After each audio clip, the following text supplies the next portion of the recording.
This is the Late Round Podcast with your host, JJ Zachariason.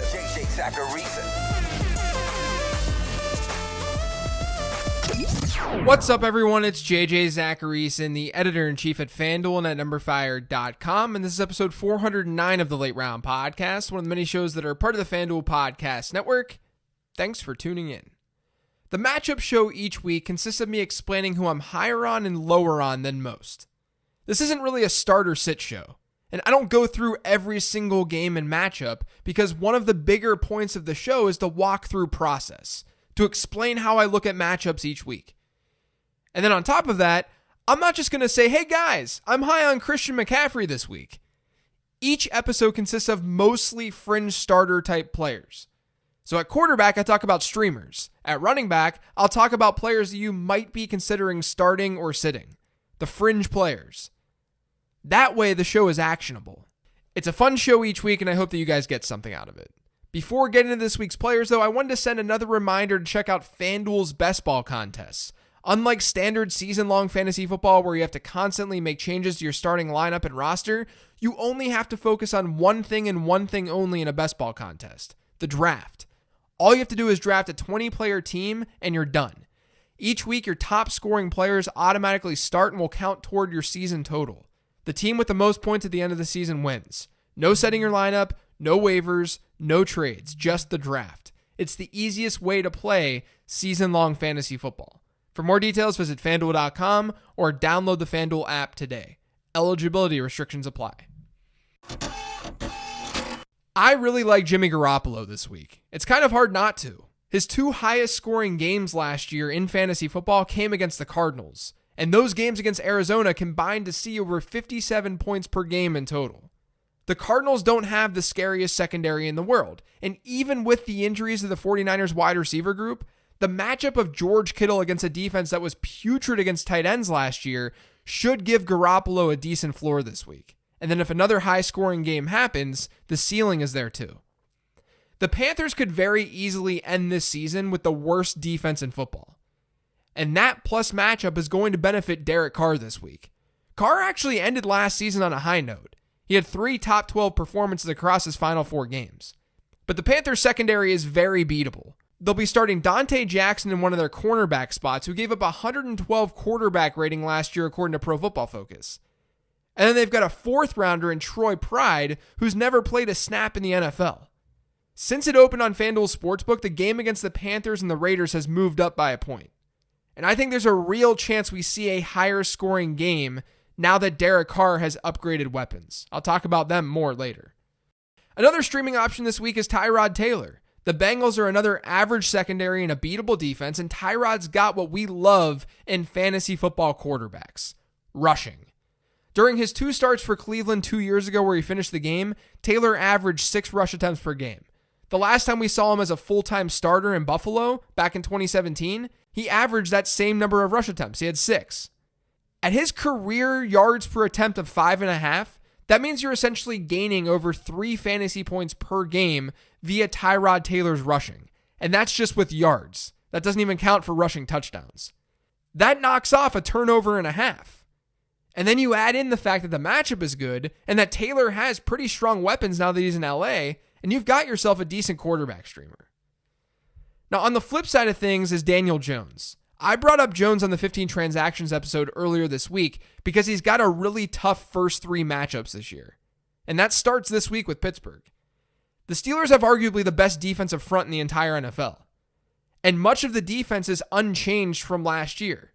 And last season, the Steelers ranked in the top 5 in schedule-adjusted points allowed to opposing quarterbacks. They're now almost touchdown favorites to win this game, which means a negative game script is definitely possible for Daniel Jones. And it's very possible that the Giants don't score a ton of points.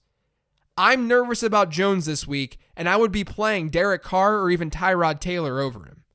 Now, the other quarterback that I think that you can bench this week is Joe Burrow. Not because I think that he's going to be some bad quarterback at the NFL level. It's just hard to trust Burrow during his NFL debut against a good defense and a good secondary. I've talked up Burrow this offseason as a good quarterback value. But given the number of quarterback options on your waiver wire, just play it safe in week 1 and bench him. There's a lot of good options out there. If he does go off, at least you know that you've got a quarterback who's potentially going to far exceed his ADP this year. Now, I still don't understand the big gap that we see between Devin Singletary and Zach Moss in rankings. Over on Fantasy Pros, there's a 10 running back spot difference between Moss and Singletary. But there are reports coming out that Moss could just straight up steal that number one job from Devin Singletary because Devin Singletary can't hold on to the football. And like I talked about on the 15 Transaction Show, Moss could easily end up seeing the more important touches in that backfield this year, like goal line looks. Regardless, I don't mind Moss as a flex option this week at all. The Bills are 6.5-point favorites against the Jets, and they've got a decent enough implied team total of 23.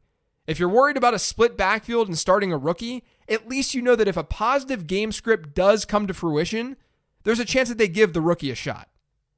I wouldn't expect the world from Zach Moss this week, but I think he's fine as a flex. There's also Marlon Mack. I was not big into drafting Marlon Mack or Kerryon Johnson, those types of running backs this year, because I didn't see their paths to upside with talented rookies in their backfields. But if you drafted Marlon Mack and maybe you went with more of a zero RB approach, this is the week to use him. Jonathan Taylor doesn't have hold of that backfield yet. So Marlon Mack is going to get some run against Jacksonville. And it's a team that the Colts are big favorites against, and Indianapolis is the fourth highest implied team total on this week's slate. Points should be scored. And for what it's worth, last year against the Jags, Indy running backs carried the ball 52 times for 347 rushing yards. Now, yards per carry is not a good statistic, but that's 6.7 yards per carry. It just shows that Indy has gone nuts on the ground against Jacksonville in the past. So Marlon Mack is not a bad option this week. My deep play of the week at running back, and I mean deep, is Malcolm Brown. I mentioned Brown as a deep ad on the 15 Transactions episode a couple of days ago, and while I can't imagine 99% of you really need to play someone like Malcolm Brown this week, I do think there are worse desperation plays. The Rams are facing the Cowboys in what should be a legitimate shootout. Both teams ranked in the top 3 in neutral script pace of play last year, and both have good offenses. It's no surprise that the over-under of that game has risen a lot since it opened. When you look at the Rams' backfield, you've got a rookie in Cam Akers who they might take it slow with. Not that I expect that per se, but it's definitely a possibility. And then you've got Darrell Henderson who's banged up. He's injured. And then there's Malcolm Brown. I don't think it's likely, but I wouldn't be totally shocked if Malcolm Brown ends up leading the backfield in touches in week 1. This is just a play on probability. Of course, Cam Akers is the favorite here. I'm just noting that there's reason to believe Brown could get more run than expected. And it's in a really, really attractive game in general. 2 players I'm nervous about starting this week, who a lot of you may have drafted as starters, are DeAndre Swift and Leonard Fournette. Let's start with DeAndre Swift. He's got this leg injury. He's been limited in practice. That's not a good thing. And then the Lions went out and they signed Adrian Peterson, which I don't think is totally a knock on DeAndre Swift. I think it's more of a knock on their depth and potentially how they feel about Kerryon Johnson. But having Peterson in the backfield still affects Swift's numbers in some way. If you think Peterson is going to step in and see a Bo Scarborough workload, who was put on IR after Peterson was signed, then I just simply disagree. Peterson's going to command more touches than Scarborough. And that hurts everyone in the backfield. But then to top it off, they get a tough matchup against Chicago. And like I said, Swift is injured. You may not have a choice but to start him. I'm just down on him this week. And then with Leonard Fournette, it's mostly just how are we supposed to accurately project his workload? The game itself that he's in should be fairly high scoring, but my feel for his workload split is that he'll end up being a relatively touchdown-dependent running back, at least here in week 1. And that's not something that I want to bank on, let alone when the rest of my fantasy team is likely healthy, meaning I probably have other alternatives. That's why I would not be using Leonard Fournette here in week 1. You probably got Deshaun Jackson outside of starter territory in your draft. But you should strongly consider starting him this week against Washington, even if Jalen Reagor does play. I talked about it briefly on the 15 Transactions episode, but in Jackson's lone full game last year, he went for 8 catches, 154 yards, and 2 touchdowns, and it was against this Washington team. We should be somewhat afraid matchup-wise of the Washington defensive line, but they have a beatable secondary, and it's one that's a little bit banged up. And there aren't many alternatives in this Eagles offense right now for Carson Wentz to throw to. So I fully expect a big game from Deshaun Jackson. I'm also excited to see Diontae Johnson with Ben Roethlisberger. The Giants have the 27th ranked secondary according to Pro Football Focus entering this year, despite the fact that they went out and they signed James Bradberry this offseason. Johnson may not even see Bradberry for a lot of the game given where he lines up on the field. Now, if you listen to the show this offseason, then you know that I'm fully expecting a big year from Diontae Johnson. And I think he gets things going on Monday night in a game where Pittsburgh is just becoming a bigger and bigger favorite. Now, I liked Derek Carr earlier in the show, which means I naturally should be into his pass catchers too. And I am. I like them.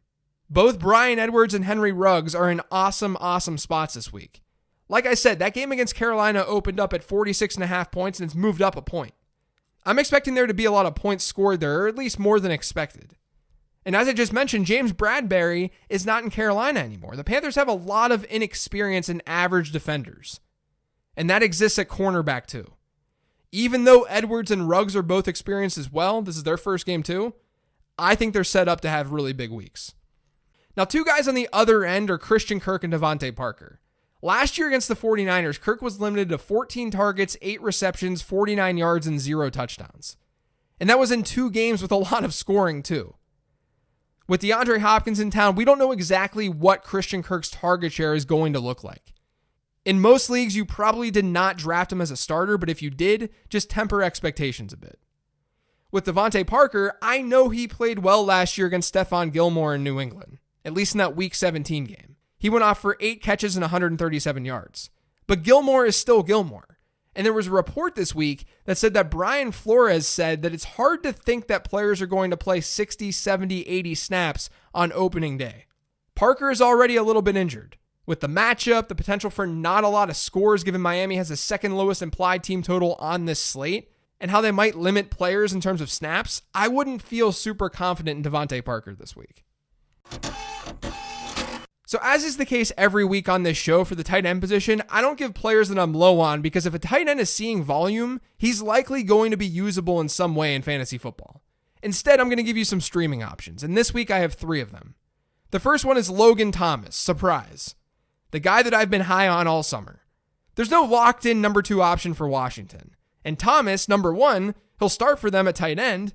Number 2, he got lots of love out of camp. And number 3, he's an athletic specimen who's only been playing tight end for a few years. He could have a breakout year this year despite his age.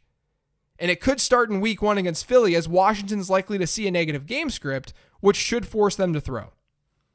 I also like Irv Smith, another player that I talked up this offseason. I won't reiterate what was said on the 15 Transactions episode because you can just listen to that for more detail on Irv.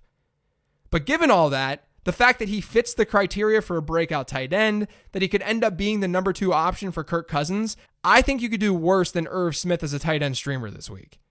But you probably drafted a decent tight end that you don't need to stream. And then there's Tyler Eifert. This is another one of those cases of who else are they going to throw to? DJ Chark is the only pass catcher for Jacksonville with a for sure high target share. And even though I'm high on Laviska Shenault, we know Eifert can be a strong red zone target. And in a game where Jacksonville could be trailing a lot, which is bound to happen a lot this year, we could also see decent passing volume overall. Again, I doubt you actually have to play any of these tight end streamers. But if you just totally punted the position or you're in a really deep league, you can give them a look and cross your fingers. As good as quarterback is for streaming this week, defense is the complete opposite. It's rough out there. A lot of fantasy managers understand the need to draft defenses with good week 1 matchups, which makes the waiver wire super thin. But I've got 2 defenses that you could pick up here in week 1. The first is Tennessee. This game opened up with the Titans as 2.5 point underdogs. And now FanDuel Sportsbook has them as 1.5 point road favorites, with other books showing 2.5 points. A lot's changed for Denver, like the Von Miller injury. And Tennessee is also good. They also just got Jadeveon Clowney. Drew Lock did a good job at avoiding sacks last year. But this is really just a play on the fact of, what if Drew Lock isn't very good? To go along with a low 41.5 point over-under. You could also look at Detroit if you want. I prefer Tennessee a little bit more because the game environment is better and it could be a defensive struggle. But we know Mitch Trubisky can have bad turnover-friendly games. And he was sacked an average of 2.5 times per game last year. The Lions are rostered in less than 10% of Yahoo leagues, so if you really need some help, you could look to Detroit as well. That's going to do it for today's show, though. Thanks to all of you for listening. If you've yet subscribed to the Late Round Podcast, make sure you are by searching for it pretty much anywhere podcasts can be found. And don't forget to follow me on Twitter at LateRoundQB. Thanks, everyone. One more episode this week. It's the mailbag episode, and it will be in your ears tomorrow.